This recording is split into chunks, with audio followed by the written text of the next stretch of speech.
my name's Morgan. This is my channel, Pisces Paperbacks, and welcome to another, I don't really feel like editing that much kind of video, so we're doing a book tag, and today I am doing the Stay at Home book tag, which was originally made by Princess of Paperback at the beginning of April, so just about a month ago. So there are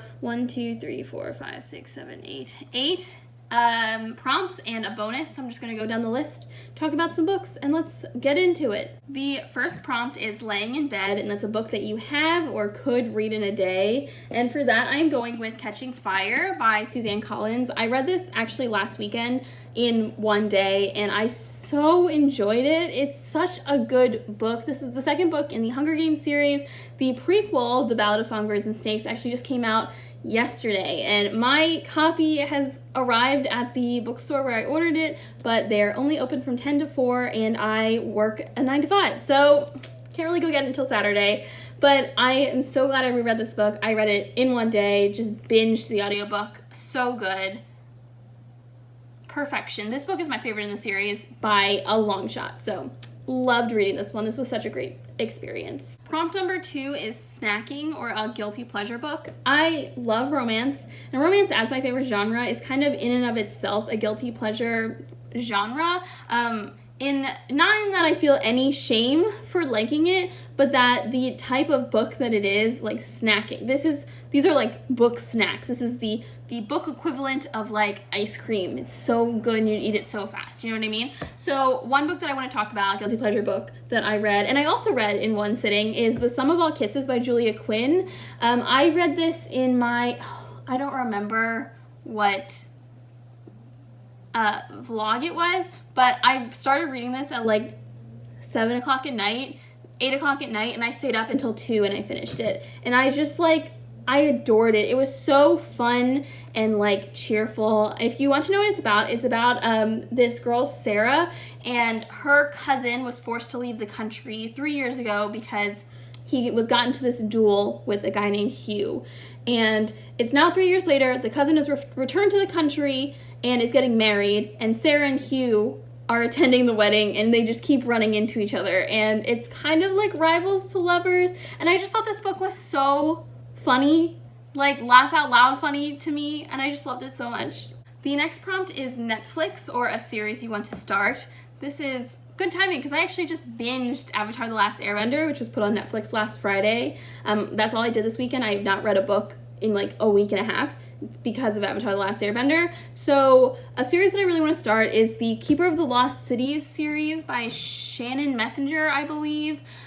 This is I think there's like 8 books out right now about it, and I honestly don't particularly know what it's about, but it just seems very interesting. I have really been interested in middle grade fantasy. I feel like it has the space to explore a lot of these really interesting fantastical elements while still maintaining this more whimsical and hopeful tone that I really appreciate right now. I know that Reagan from Peruse Project really likes them, and it's kind of become a trend in my videos that I just want to be her. She's just wonderful, and I love her channel, and I really appreciate her recommendations. So yeah, Keepers of the Lost Cities, that's one that I'm really interested in reading. I am considering buying the first couple of books on Book Outlet, but I'm really hesitant to buy books in series before I've read them.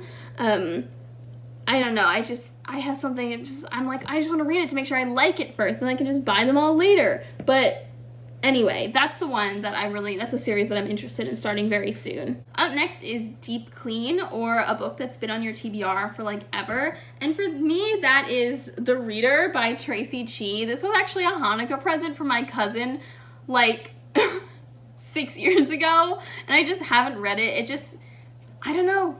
I think I got this like right as I was starting college, and I just didn't read books while I was in college for some reason. But this is even an arc from before the first one came out. So this book is a fantasy world where there's no such thing as reading, and this main character discovers a book and is kind of like using it to unravel the past and like what happened to her parents and stuff like that. And it just seems so cool. I've actually started it before, but I was about 100, maybe 75 pages in, and I realized that this was a book where there were like clues on the pages. So for example, you'd be flipping through it, and for like, if you can see at the bottom, there's like a really tiny word. Oh, it's not focusing. It says words next to the number, basically. And you also saw my disgusting nails. But I realized that this was a book that had like clues, and I decided, oh, I should stop and go back to the beginning and just like look for the clues as I read, which of course never happened. So it's been like 5 or 6 years. It's time for me to read this. I think like the entire trilogy is out now. So someday I'll get to it. Hopefully sooner than later. Next is Animal Crossing, or a book that you bought because of the hype. And for me, I don't really buy hyped books per se. I tend to do a little bit more research, and I don't really trust it if a book is like really, really hyped.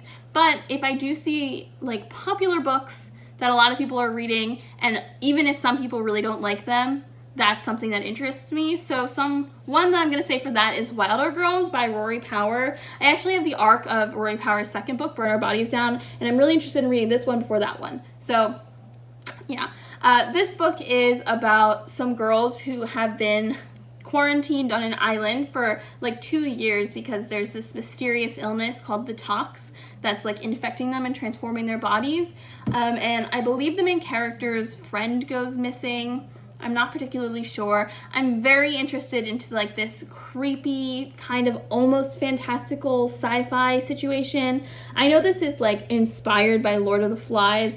I find that I think I saw a few reviews that people were like very confused by that description as they were reading, and I feel like that comparison honestly probably does this book a disservice. I haven't read it yet, so I can't tell, but I just feel like that's probably the case. So I'm going to go into this with an open mind. I'm very excited. The cover is beautiful. That also does very much help its case. Up next is Productivity, or a book that you learned something from or it had an impact on you. And for that, I'm going to say Foul is Fair by Hannah Capin, because when I read this book, I felt such like this amazing sense of righteous rage. I like felt like a fire was lit in my soul. And it was just like this incredible feeling. I still think about this book a lot. I love the writing. I love the story. I love the characters. I love the friendships and the enemies. And this book is actually about a girl who is assaulted, and she and her friends decide to kill all of the people that kind of assisted in the event of her assault. And so that doesn't really seem like, that does kind of seem like a book that would have an impact, but maybe not something you learn from. But for me, this book, it really hit somewhere in my chest, and I still think about it like all the time, and that's the mark of a book that left an impact. So you can love to see it. Next is self-care. So one thing that you've been doing to look after yourself. I don't know. I've been keeping a pretty good schedule, waking up around the same time every day. I've started working out a little bit in the mornings, which is really nice. I found this really cool YouTuber, Mad Fit, and she does these really fun dance workouts. Thanks, Car. But that is maybe something. Honestly, watching Avatar: The Last Airbender this weekend was like so nice, and I already want to watch it again, but I know that I have books that I want to read, so that's something that I've been doing to take care of or look after myself recently. Oh my god, I missed one. The next one that was supposed to be before self-care is FaceTime, or a book you were gifted. So I have quite a few here. I received like a lot of books for my birthday from my mom. She sent me 10 books. Here are 2 of them that I'm like kind of moderately excited about. I don't know. But I have Attachments by Rainbow Rowell, if only because I loved Carry On and Fangirl so much. She knew that, and so she sent this to me because she saw Rainbow Rowell, which was very sweet. And then over here I have a nonfiction book called Victoria's Daughters, and you might not know this, but it's kind of like a reflective book. I'm one of those people who's like, ooh, the royal family. Like, I understand the political or the issues that comes with having the royal monarchy and the family in place, and it's definitely been brought even more into the spotlight with Meghan and Harry deciding to leave active royal family duties. But I really like learning about the history of the British royal family. I look so red and sweaty. It's because it's so hot in my house.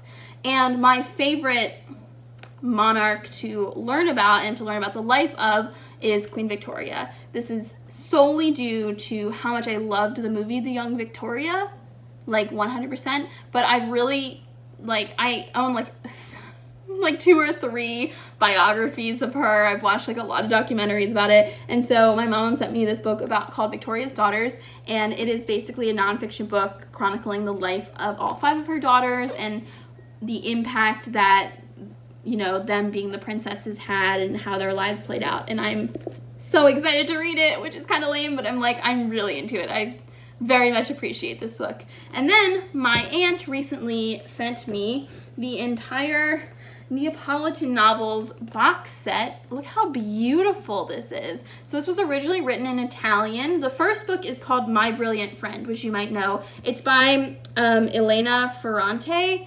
It's originally written in Italian. The first book is My Brilliant Friend, and that was recently made into, I don't remember if it was like HBO and one of those like networks, or if it was like Amazon Prime, but it was recently made into a TV show, like miniseries, that was very well received. My grandpa tells me about it all the time, even though he hasn't watched it either. So I'm very excited to read these, and I've heard such good things. I've also heard that the translation to English is better than the original Italian, and that the translator did like quite a bit for the writing, but we'll see. We'll see how it goes. I'm very interested in these.